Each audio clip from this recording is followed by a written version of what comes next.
اکثر دوست سوال کرتے ہیں کہ جی وظیفہ کرنے کا بہترین ٹائم کیا ہے؟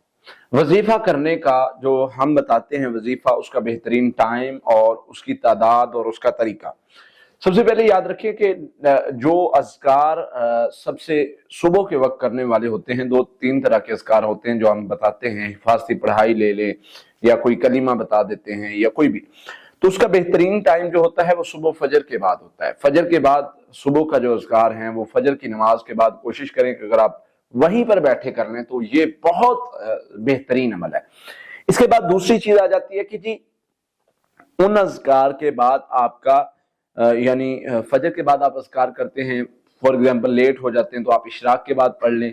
اگر اس سے بھی لیٹ ہو جاتے ہیں تو جب صبح کے وقت آپ کا وقت لگے آپ اس وقت پڑھ لیں، چھوڑے نہیں. یہ نہیں کہ میں لیٹ ہو گیا ہوں تو آج چھوڑ دوں، نہیں. جب آپ جب فجر کی نماز ہی پڑھتے ہیں تو آدھے اذکار تو آپ کے وہی ہو جاتے ہیں، کیونکہ نبی صلی اللہ علیہ وسلم میں جب فجر پڑھتا ہے انسان، اس کے جو گدی میں گرے لگی ہوتی ہیں، اللہ کا نام لینے سے ایک گرہ کھل گئی، وضو کرنے سے دوسری گرہ کھل گئی، نماز پڑھنے سے تیسری گرہ کھل گئی، تو گرے تو یہ خود ہی صبح فجر کے ٹائم کھول لیتا ہے. تو ذکر فجر کے وقت. شام کا جو ٹائم ہے وہ عصر کے بعد شروع ہو جاتا ہے. عصر کے وقت آپ کوشش کریں کہ عصر کی نماز کے بعد پڑھ لیں. اگر لیٹ ہو گئے ہیں تو مغرب کی نماز کے بعد پڑھ لیں.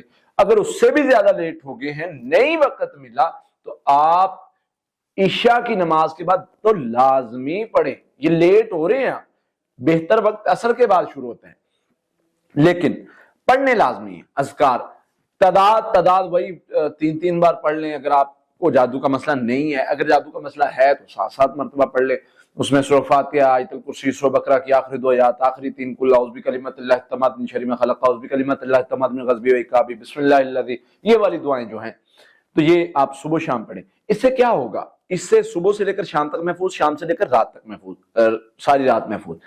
رات کے لیے ایک اسپیشل گارنٹی دی گئی ہے. یہی اذکار اپنے بستر پر آپ آیت الکرسی، سورہ فلق ناس اور سورہ بقرہ کی آخری 2 آیات اگر آپ پڑھ کے اپنے اوپر پھونک لیتے ہیں، نبی صلی اللہ علیہ وسلم کی طرف سے گارنٹی دے دی جاتی ہے آپ کو کہ آپ محفوظ ہیں، آپ کو کوئی چیز نقصان نہیں پہنچا سکتی.